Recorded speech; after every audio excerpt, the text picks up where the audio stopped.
사람마다 말하지 못한 이야기가 있습니다. 웃으며 버텼던 날들 뒤에 아무에게도 꺼내지 못한 상처가 숨겨져 있습니다. 이곳은 그런 마음들을 대신 들어주는 곳입니다. 지금부터 한 편의 이야기를 들려드리겠습니다. 나는 엄마를 요양원에 버렸다. 눈물도 없었고 죄책감도 없었다.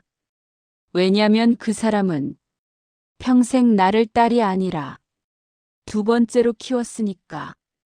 그래서 장례식에서도 나는 아무 감정 없이 서 있었다. 모든 게 끝났다고 믿으면서. 그런데 발인이 끝난 날 간병인이 봉투 하나를 건넸다. 어머님이 마지막으로 따님에게 전해달라고 하셨어요. 그 안엔 평생 단 한 번도 듣지 못한 엄마의 진심이 들어 있었다. 그리고 그걸 본 순간 버려졌던 건 내가 아니라 엄마였다는 걸 나는 너무 늦게 알았다. 겨울 끝자락 회색 하늘 아래 요양원 건물 유리문이 차갑게 빛난다. 한민서는 검은 패딩 주머니에 한 손을 찔러 넣은 채 다른 손으로 서류철을 가볍게 넘긴다.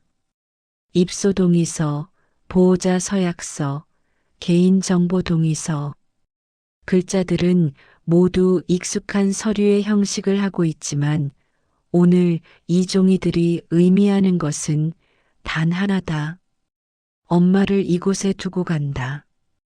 더 이상 집으로 데려가지 않는다. 민서는 볼펜을 쥔 손가락 힘을 조금 더 주며 이름을 적는다. 흔들림 없는 글씨, 천천히 눌러 적힌 세 글자. 서류를 건네받은 행정 직원은 무표정하게 도장을 찍고 말을 이어간다. 오늘부터는 요양원에서 책임지고 모시겠습니다. 불편한 점 있으시면 말씀 주세요. 민서는 짧게 고개를 까닥할 뿐이다. 마음속에서는 한 가지 생각만 맴돈다. 이제 이 일은 내 일이 아니다. 자동문이 열리자 복도 끝에서 휠체어 하나가 천천히 다가온다. 얇은 가디건을 걸친 김영자, 여든을 넘긴 몸은 야위었지만 눈빛만은 여전히 무엇인가를 찾듯 흔들린다. 휠체어를 밀고 오는 간호사가 민서를 향해 고개를 숙인다. 따님이세요. 어머님 오늘 많이 기다리셨어요. 영자는 고개를 돌려 민서를 바라본다. 잠시 초점 없는 눈이 허공을 헤매다가 이내 민서의 얼굴을 알아본 듯 미소 비슷한 것을 지어낸다. 왔냐? 지훈이는? 큰애는 어디 갔어? 첫마디는 여전히 아들을 찾는다. 민서의 입꼬리가 아주 조금 내려간다. 그러나 표정은 곧바로 다시 무기 같은 평온함을 되찾는다. 오늘은 나만 왔어. 오빠는 바쁘다잖아. 엄마도 알면서. 휠체어의 발판이 요양원 바닥을 스치며 지나간다. 새로 왔다는 사실보다 머릿속에 남는 것은 또 한 번 반복된 이름의 순서뿐이다. 늘 먼저 불린 사람, 늘 나중에야 떠오르는 사람. 민서는 요양원 복도를 걸으며 문득 오래된 부엌을 떠올린다. 어린 시절, 낡은 장판 위에 작은 밥상이 놓여있던 겨울밤. 김이 모락모락 나는 된장찌개, 반쯤 타버린 갈치 한 마리. 영자는 젓가락으로 갈치살을 발라 아들의 그릇에 올린다. 지훈아, 많이 먹어라. 넌 커야 돼. 남자는 많이 먹어야 힘이 나. 그 옆에서 초등학교 저학년이던 민서는 자기 그릇에 놓인 갈치꼬리를 조용히 바라본다. 살은 거의 없고 뾰족한 가시만 남은 부분. 민서는 말없이 밥을 밀어 입에 넣는다. 누가 시켜서가 아니라 말해봐야 달라질 게 없다는 걸 너무 일찍 배워버린 탓이다. 밤이 깊어 모두 잠든 뒤 영자는 부엌에 나와 싱크대 위에 놓인 설거지통을 보다 말고 한숨을 내쉰다. 그 옆 민서의 그릇에는 갈치꼬리만 깨끗이 발라져 있다. 그때도 영자는 아무 말하지 않았다. 미안하다는 한마디 대신 내일 시장에 가서 큰아들 줄 반찬을 떠올렸다. 세월이 흘러 지훈의 결혼 준비를 하던 해의 거실. 혼수 목록이 적힌 종이와 예단 견적서가 탁자 위에 널려 있다. 영자는 친척과 통화를 하며 큰 소리로 웃는다. 큰아들 장가 보내는 건 집안 체면이 걸린 일 아니야. 예단도 제대로 해야지. 사돈댁에서 얼마나 고맙다고 하겠어. 나 몇 년 뒤 민서의 결혼을 준비하던 날 같은 거실. 이번에는 종이가 훨씬 적다. 싸구려 카탈로그 몇 장과 급하게 적은 비용 계산만이 탁자 위에 놓여 있다. 예단 좀 제대로 하고 싶은데 오빠 때처럼까진 아니어도 너는 허례허식에 휘둘리지 마라. 요즘은 누가 예단을 그렇게 하냐. 그리고 너는 시집 가면 남의 집 사람이야. 너무 많이 해가면 내 시댁이 버거워해. 그 말은 이 집에서 자신의 자리를 스스로 지우라는 말이나 다름없었다. 민서는 더 묻지 않았다. 대신 그날 이후로 이 집을 떠날 준비를 할 뿐이었다. 아버지가 세상을 떠났을 때 장례식장 한쪽에는 조문객줄이 길게 늘어섰다. 상복을 입은 지우는 상주로 서서 인사를 받고 영자는 그의 옆에서 팔을 잡고 서 있다. 사람들은 말했다. 이제 큰아들이 든든하겠네요. 지훈이가 잘할 거예요. 민서는 검은 앞치마를 두른 채 주방과 분향실을 오가며 국을 나르고 과일을 채운다. 누구도 그녀의 눈을 오래 들여다보지 않는다. 슬픈지 지친지 억울한지 묻는 사람은 없다. 영자는 잠깐 민서를 쳐다본다. 민서야, 저쪽 상위에 국 좀 더 채워라. 그 말 한마디가 그날의 전부였다. 그 이후로 민서는 이 집에서의 자기 역할을 명확히 알았다. 서류상 자식은 둘이지만 마음속 자식은 하나라는 것. 현재로 돌아와 신경과 진료실, 형광등 아래 CT 사진이 모니터에 떠 있다. 의사는 무표정한 얼굴로 CT 사진을 가리킨다. 전두엽과 측두엽 쪽에 위축이 보입니다. 초기 치매로 보이고 혼자 생활하시는 건 위험합니다. 넘어지거나 길을 잃을 수 있어요. 민서는 고개를 끄덕이며 설명을 듣는다. 의사의 말은 무섭지 않았다. 오히려 오래 기다린 판결문처럼 느껴졌다. 이제 더 이상 고민할 필요가 없다. 이 사람을 집에 둘 이유도 내 일상에 끼워 넣을 필요도 없다. 요양원 추천해 주세요. 안전한 곳으로. 그 한마디로 이후의 모든 결정이 정해진다. 죄책감은 생각보다 조용했다. 그날 밤 민서의 아파트 거실. 저녁 설거지가 끝난 식탁 위에 노트와 계산기가 놓여 있다. 남편 윤석은 노트를 보며 수치를 적어 내려간다. 상가 임대료, 예금 이자, 연금까지 합치면 일단 요양원비는 충분히 나오네. 큰 병만 안 나면 오래 버틸 수 있겠다. 그는 말끝에 웃기까지 한다. 민서는 커피를 한 모금 마신다. 커피는 썼지만 마음은 쓰지 않았다. 솔직히 말해서 지금부터 정리 잘하면 나중에 상속받을 때도 덜 복잡해져. 오빠 쪽이랑 싸우지 않으려면 서류를 우리가 먼저 챙겨두는 게 나아. 돈에 대한 이야기는 늘 이렇게 명료했다. 감정보다 숫자가 편했다. 민서는 마음속으로 생각한다. 그래, 적어도 이 사람은 어디에 관심 있는지 솔직하다. 요양원 3층 305.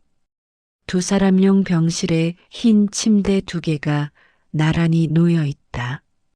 창문 밖으로는 겨울 하늘이 희미하게 보이고 창틀 위에는 작은 인조 화분이 하나 놓여 있다. 간호사는 침대 높이를 조정하며 말한다. 여기서 지내시다가 적응되시면 프로그램도 같이 하실 수 있어요. 영자는 천장을 한번, 창문을 한번 바라본다. 집이 아니다. 익숙한 냄새도 알던 소리도 없다. 하지만 오래 곱씹을 여유는 없다. 머릿속은 이미 여기까지 올라오는 길에 본 차창 밖 풍경과 떠나온 집의 모습이 뒤섞여 흘러가고 있다.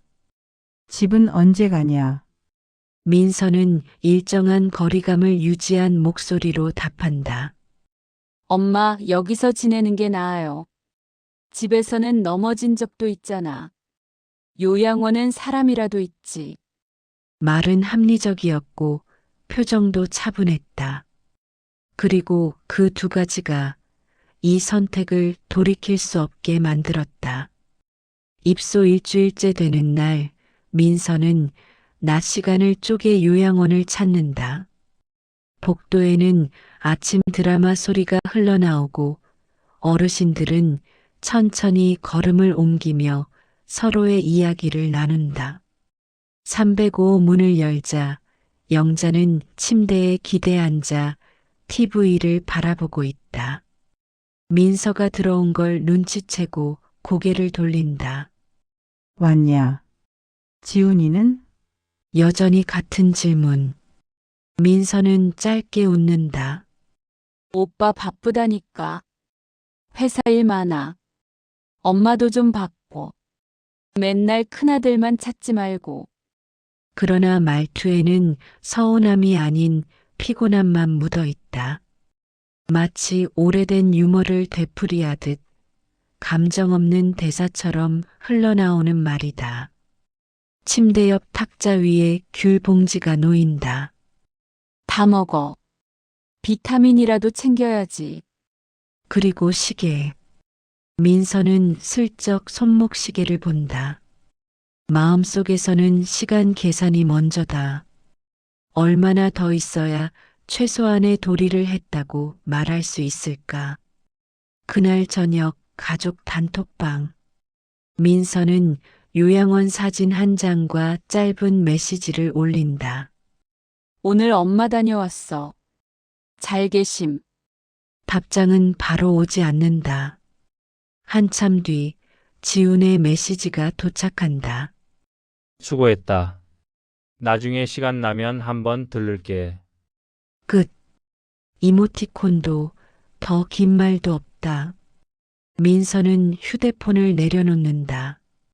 분노는 올라오지 않았다. 오히려 시원함에 가까운 감정이 느껴졌다. 적어도 이번 선택의 책임이 자기만은 아니라는 안도감. 오히려 이 무관심이 자신이 엄마를 이곳에 둔 결정을 더 단단하게 만들어주는 것 같았다. 요양원의 하루는 규칙적이다. 아침 7시 기상, 7시 30분 아침 식사, 9시 체조, 10시 프로그램. 영자는 식판을 앞에 두고 밥을 천천히 입에 넣는다. 가끔 숟가락을 멈추고 주변을 둘러본다. 여긴 병원이냐? 여기 요양원이요? 어머님? 잠깐 쉬었다가 집에 가는 곳. 간병인 수지는 익숙한 미소로 같은 말을 반복한다. 이 말은 진실이 아니지만 이곳에서는 누구에게나 필요한 거짓말이었다. 영자는 납득한 듯 고개를 끄덕이고 밥을 다시 먹기 시작한다. 그녀에게 중요한 건 장소의 이름이 아니라 오늘을 어떻게 견디느냐였다. 몇 주 뒤 민서는 다시 요양원을 찾는다. 그러나 이번엔 병실이 아니라 상담실로 들어간다. 상담실에는 사회복지사와 원장이 앉아 있다. 테이블 위에는 영자의 상태 평가표와 프로그램 참여 기록지가 놓여 있다. 따님, 어머님이 최근에 혼동이 조금 더 잦아지셨습니다. 가족분들 방문이 조금 더 잦으면 안정되시는 경우가 있는데요. 제가 자영업이라 시간이 많지 않아요. 최소한으로 자주 오는 걸로 할게요. 상태 변화는 전화로 알려주세요. 사회복지사의 표정에 잠깐 머뭇거림이 스친다. 그러나 곧 이해한다는 듯 고개를 끄덕인다. 민서는 상담실을 나오며 마음속으로 체크리스트를 정리한다. 요양원 적응 완료, 의료진 설명 숙지, 비용 자동이체 설정. 감정보다 중요한 건 앞으로 벌어질 일들을 관리 가능한 범위 안에 두는 일이었다. 어느 일요일 오후 민서는 엄마의 집을 정리하러 간다. 오래된 아파트 현관문을 열자 퀴퀴한 공기와 낡은 가구들이 그대로 남아있다. 응접실, 식탁, 안방. 곳곳에 세월이 내려앉아 있다. 장롱 안에는 계절마다 꺼냈다 넣었을 얇은 이불들이 겹겹이 쌓여 있다. 서랍을 열자 낡은 주민등록증, 병원 영수증, 오래된 사진들이 마구 뒤섞여 나온다. 민서는 감정 없이 분류를 시작한다. 버릴 것, 남길 것, 팔 수 있는 것. 사진 속에는 어린 지훈이와 민서가 함께 서 있다. 영자가 가운데에서 두 아이의 어깨에 손을 올리고 있다. 그러나 사진 속 웃음은 지금 현실과 너무 멀리 떨어져 있다. 민서는 사진 몇 장만 골라 따로 빼두고 나머지는 상자에 쓸어 담는다. 영자의 흔적이 조금씩 사라질수록 마음은 오히려 더 가벼워지는 것 같았다. 어느 저녁 민선의 집 식탁 위에 부동산 서류가 펼쳐져 있다. 상가 등기부등본, 아파트 시세 프린트, 예금 잔액표. 윤석은 숫자를 훑어보며 말한다. 생각보다 많네. 이 정도면 노후는 걱정 없었겠는데. 민서는 숟가락을 내려놓는다. 엄마의 재산을 눈으로 확인하는 순간 이상하게도 딱딱한 질감의 공허함이 느껴진다. 사랑을 나누지 않은 채 쌓아 올린 돈의 목록. 법적으로는 지훈 씨랑 반반이겠지만 실질적으로는 이야기 나눠볼 수 있겠지. 네가 그동안 한 걸 생각하면. 민서는 깊게 생각하지 않는다. 상식과 감정, 법과 현실, 이런 단어들이 머릿속에서 부딪히지만 지금 당장은 어느 것도 선택하지 않는다. 아직은 판단을 미루고 싶었다.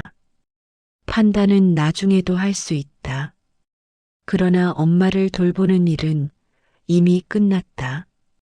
두 번째 면회 날 민서는 먼저 요양원 카페에 들른다.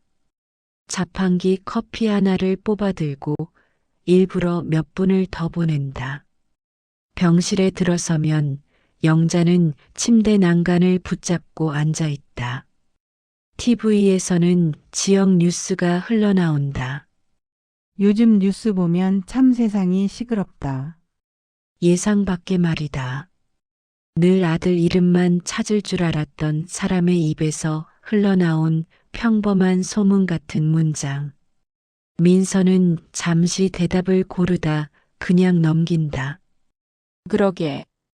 세상이 더 시끄럽지. 대화는 길게 이어지지 않는다.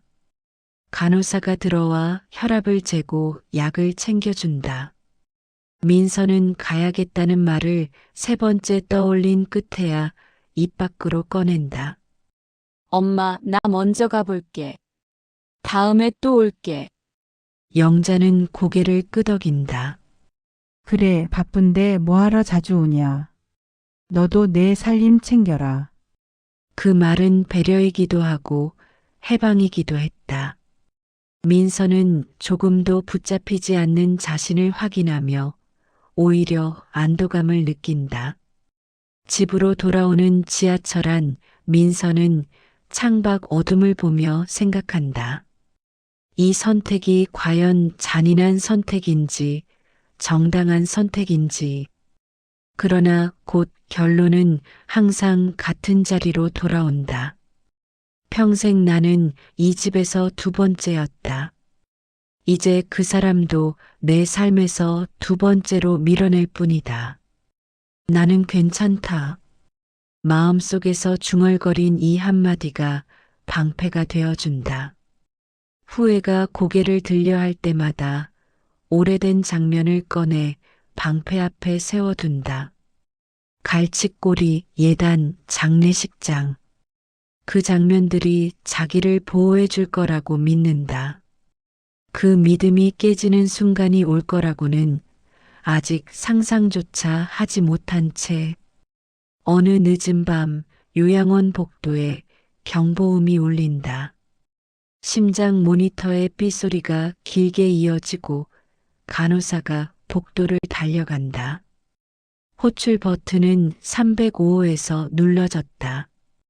영자는 침대 위에서 몸을 구부린 채 숨을 몰아쉬고 있다. 팔과 다리가 힘없이 떨리고 입술 사이로 신음 같은 소리가 새어나온다. 혈압 떨어져요. 산소 준비해요. 요양원 직원들의 손길은 빠르지만 몸의 시간은 이미 다른 방향으로 흘러가기 시작했다. 새벽 2시 민서의 휴대폰이 울린다. 낯선 번호, 낯선 시간. 그러나 내용은 익숙한 유형이다. 요양원에서다.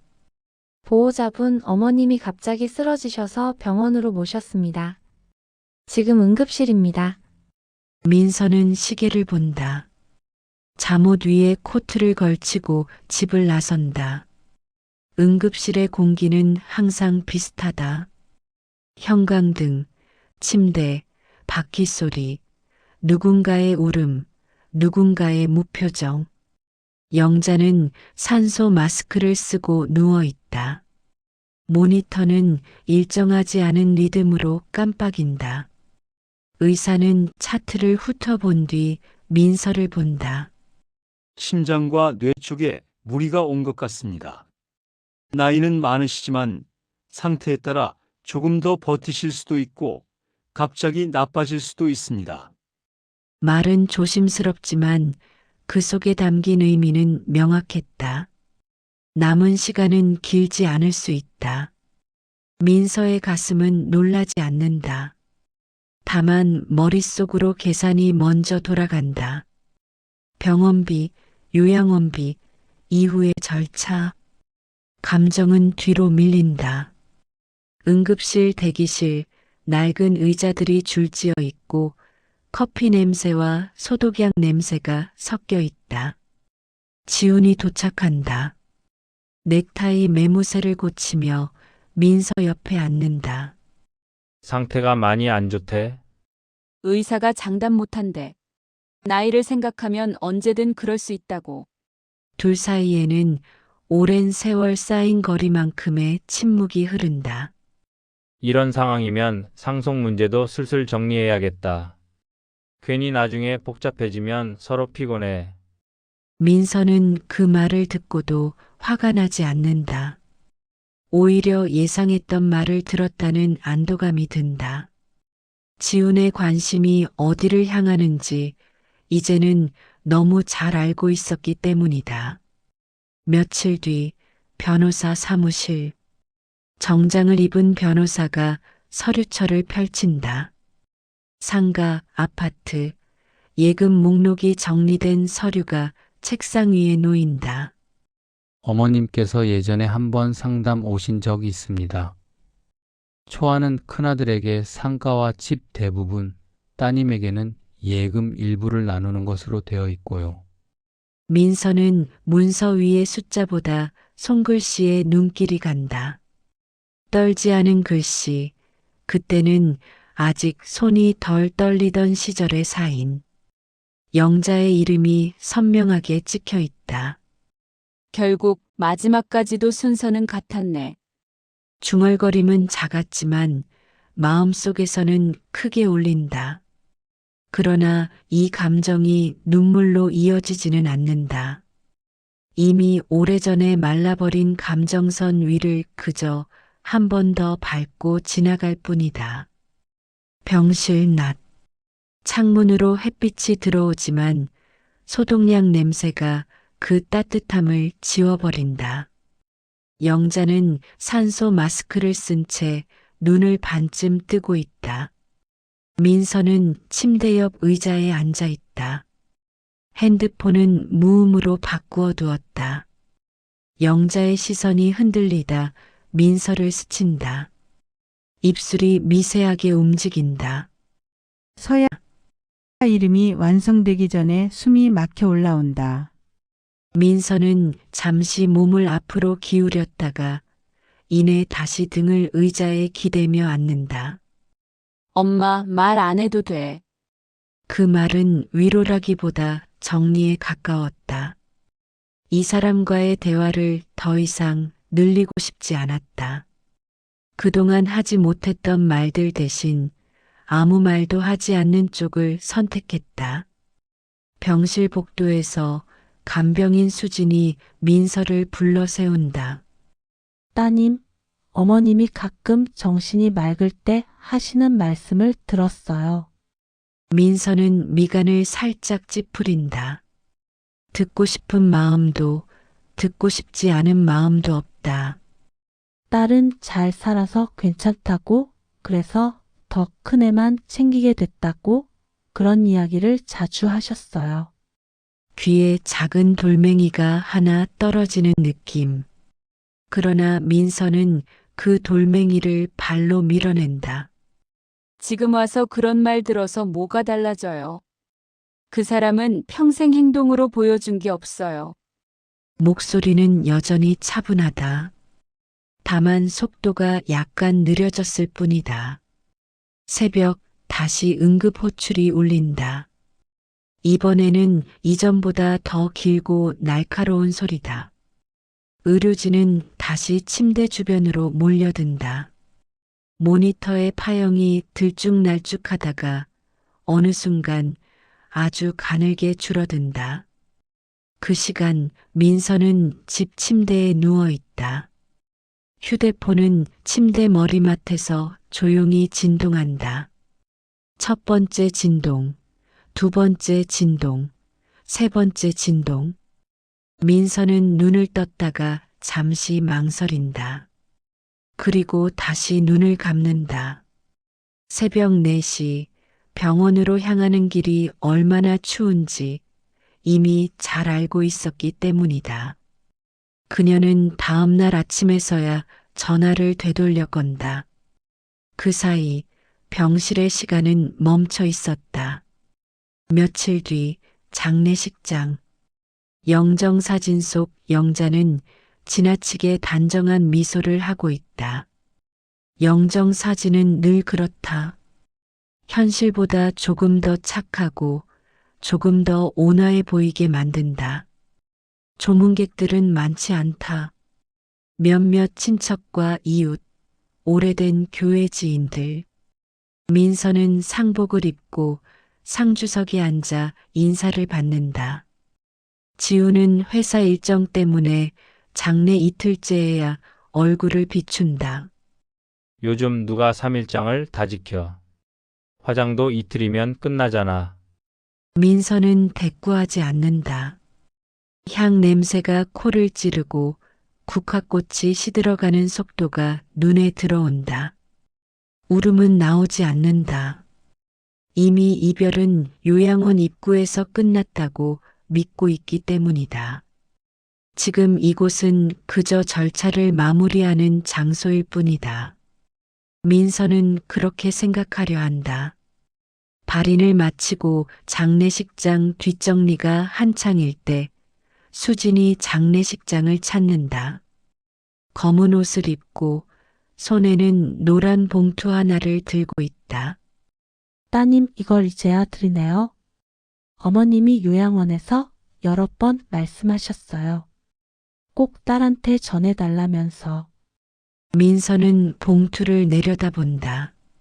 앉은 자리에서 봉투의 무게를 느낀다.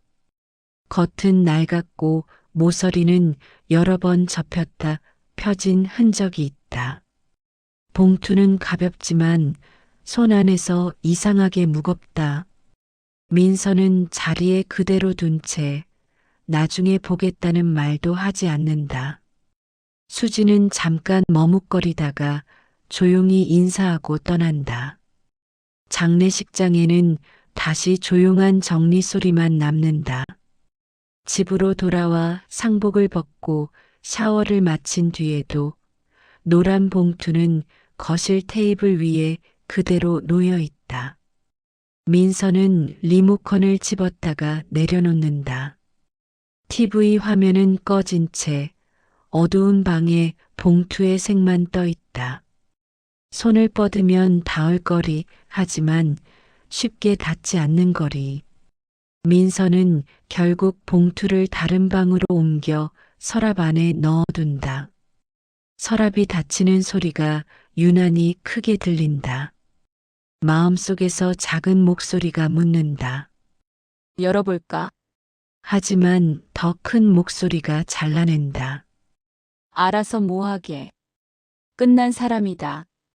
장례가 끝나고 며칠. 일상은 겉으로 보기엔 돌아왔다. 민서는 가게 문을 열고 손님을 받고 주문을 받고 계산을 한다. 손놀림은 예전과 같고 말투도 예전과 같다. 그러나 집에 돌아와 현관문을 닫는 순간 공기가 다르게 느껴진다. 어딘가 눌어붙은 듯한 무거움. 아무것도 하지 않아도 피곤이 덮쳐온다. 그럴수록 민서는 더 늦게까지 핸드폰을 붙잡고 영상을 넘기며 시간을 보낸다. 화면 속 타인의 이야기들은 잠시 자신의 공백을 잊게 해준다. 하지만 화면을 끄는 순간 다시 자기 집, 자기 공기, 자기 서랍이 남는다. 그리고 그 안에 봉투가 있다는 사실도. 어느 비 오는 저녁 가게 문을 조금 일찍 닫고 집에 돌아온 민서는 조용한 방 한가운데 서 있다. 빗소리가 창문을 두드린다. 거실 불을 켜지 않은 채 잠시 어둠 속에 서 있어 본다. 눈이 어둠에 익숙해질 즈음 그녀의 시선은 자연스럽게 방 한쪽 서랍으로 향한다. 손이 움직인다. 서랍 손잡이를 잡고 당긴다. 부드러운 소리와 함께 서랍이 열린다. 안에는 노란 봉투 하나와 오래된 사진 몇 장이 함께 들어있다. 민서는 봉투를 꺼내 손바닥 위에 올려놓는다. 이번에는 손이 떨리지 않는다. 다만 심장이 아주 조금 빠르게 뛴다. 그녀는 봉투를 조심스럽게 뜯는다. 내부에서 접힌 종이와 작은 USB가 나온다. 먼저 종이를 펼친다. 떨린 글씨가 빼곡하게 적혀 있다. 글자는 삐뚤빼뚤하지만 한 글자 한 글자 힘을 주어 쓴 흔적이 느껴진다. 너는 어려서부터 혼자 다 잘했다. 엄마는 그래서 안심했다. 큰애는 덜 떨어져 보여서 자꾸 챙기게 되었다. 미안하다. 갈치살을 큰애한테만 먼저 줬던 날 네 접시에 꼬리만 있는 거 밤에 보고 마음이 아팠다. 그런데도 다음날 또 그러고 말았다. 엄마는 미안하다고 말하는 걸 못 배운 사람이다. 민서는 글을 따라가며 읽는다. 종이 위 글자들이 머릿속 오래된 장면들과 연결되기 시작한다. 부엌, 밥상, 갈치, 접시. 그 장면들은 늘 자신의 편에서만 기억해온 장면이었다. 그런데 지금 같은 장면을 다른 사람의 마음에서 꺼내본다. 그 사람이 얼마나 미숙하고 비겁했는지 글씨에 그대로 드러나 있다. 동시에 그 비겁함 속에 들어있는 후회를 본다. 종이 밑에는 작은 USB 하나가 놓여 있다. 검은색 플라스틱 케이스, 아무 표시도 없는 흔한 물건. 민서는 잠시 망설이다 노트북을 가져와 꽂는다.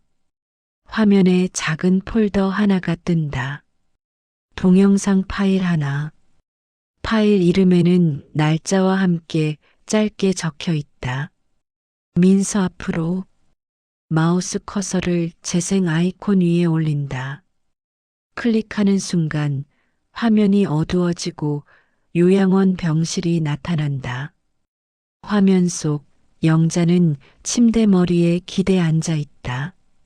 머리는 헝클어져 있고 환자복 소매는 약간 흘러내려 있다. 카메라를 든 사람이 아마 수진인 듯 화면 뒤에서 작은 숨소리가 들린다. 영자는 카메라를 똑바로 바라보려고 애쓴다. 눈이 초점을 잡으려다 자꾸 흔들린다. 이거 민서한테 보여주는 거냐? 네, 어머님. 따님께 전해드릴게요. 영자는 천천히 숨을 들이마신다. 말 한마디가 쉽지 않아 보인다. 그러나 시작된 문장을 끝까지 마치고 싶어하는 얼굴이다. 민서야. 자신의 이름이 화면 안에서 불린다. 민서의 손이 무릎 위에서 천천히 말린다. 평생 그 이름을 부르지 않은 것은 아니었다. 그러나 이런 목소리로, 이런 표정으로, 이런 자리를 만들어 부른 것은 처음이었다. 영자의 목소리는 떨리고 말은 자주 끊긴다. 너는 어려서부터 혼자서 뭐든 해서 엄마가 안심했다. 그래서 자꾸 큰애만 챙기게 됐다. 미안하다. 자식 둘인데 마음은 둘 다였는데 행동은 한쪽만 같았다. 화면이 약간 흔들리며 영자의 눈가가 젖어 있는 것이 보인다. 입가에서 웃음 비슷한 것이 올라오다가 금세 내려앉는다. 갈치 그거 아직도 기억하냐? 꼬리만 먹던 네 그릇 나중에 싱크대에서 보고 엄마가 바보다 싶었다. 근데 그 다음 날도 또 그랬다. 민서는 화면을 응시한다. 처음에는 차분하게 마치 남의 이야기를 듣는 사람처럼. 그러나 눈 사이 주름이 조금씩 깊어진다. 손톱이 손바닥을 파고들 정도로 손을 쥔다. 그녀는 여전히 울지 않는다. 대신 숨이 조금씩 짧아진다. 영상 속 영자는 말을 이어간다. 숨이 차오를 때마다 잠시 눈을 감았다 뜬다. 사람들한테는 지훈이 자랑만 했다. 근데 속으로는 내 자랑도 많이 했다. 우리 딸 야무지고 손 빠르고 마음 약하다고. 근데 정작 너한테는 한 번도 그 말을 못했다. 그 고백은 칼과 같다. 민서의 가슴을 깊게 긋는다. 평생 자신에게 향하지 않았다고 믿었던 시선이 사실은 보이지 않는 곳에서 자신을 향하고 있었다는 사실. 그러나 그 시선은 늘 잘못된 방향으로 튕겨나갔다. 사랑과 후회, 미숙함과 두려움이 엉킨 마음에서 나온 왜곡된 행동들. 민서는 이를 악무는 것처럼 입술을 앙다문다. 영자의 말이 이어지는 동안 민서의 머릿속에서는 오래된 장면들이 순서 없이 튀어오른다. 갈치 꼬리를 먹던 어린 자신, 장례식장에서 국을 나르던 젊은 자신, 예단을 줄이자는 말을 들으며 웃어 넘기던 자신, 요양원 복도에서 휠체어를 밀던 자신. 각 장면마다 영자의 얼굴이 겹쳐 보인다. 그 얼굴은 늘 자신보다 큰아들을 먼저 바라보고 있었고, 자신은 늘 그 옆에서 그림자처럼 서 있었다. 그러나 영상 속 영자의 눈은 지금 오직 한 사람만을 본다. 카메라 너머 어딘가에 있을 딸의 얼굴. 영상 속 영자는 마지막 힘을 짜낸다. 엄마가 잘못했다. 미안하다. 그래도 너 마음 너무 딱딱해지진 말아라. 너는 원래 착한 애였다. 마지막 단어는 완전히 끝까지 나오지 못한다. 화면이 조금 흔들리고 수진의 목소리가 작게 들린다. 어머님, 여기까지만 할까요? 화면이 천천히 꺼지며 검은 화면으로 변한다. 노트북 화면에는 일시정지 아이콘이 떠 있다. 방 안은 조용하다. 민서는 화면을 그대로 바라본 채 움직이지 않는다. 시간은 흘러가는데 몸은 얼어붙어 있다. 그러나 이 눈물은 아무것도 되돌리지 못한다. 영상 속에서 숨을 쉬던 사람은 이미 이 세상에 없다. 늦게 도착한 마음은 살아있는 사람의 가슴에만 상처로 남는다. 박영자의 서툰 사랑도, 불완전한 사과도, 평생 말하지 못한 감정도 이제 더 물어볼 수 없다. 남겨진 것은 단 하나, 너무 늦게 알아버린 진실뿐이다. 그리고 그 진실이 지금 민서의 삶 전체를 조용히 무너뜨리고 있다. 민서는 천천히 숨을 들이마신다.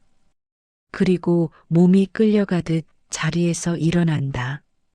며칠 뒤 민서는 요양원을 다시 찾는다. 이미 발의는 끝났고 행정 절차도 모두 마무리되었다. 그럼에도 불구하고 발길이 이곳으로 향했다. 305 방문을 열자 누군가의 새 짐이 들어와 있다.